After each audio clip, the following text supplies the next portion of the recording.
Good morning, students.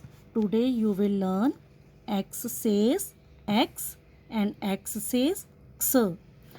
When X comes in the front, when the sound of X will remain as X, but when X comes at the end or in the center, the sound of X becomes changed and we will speak it as X.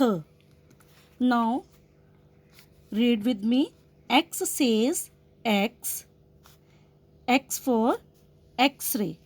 X for X-ray. X for Xmas father. X for Xmas father.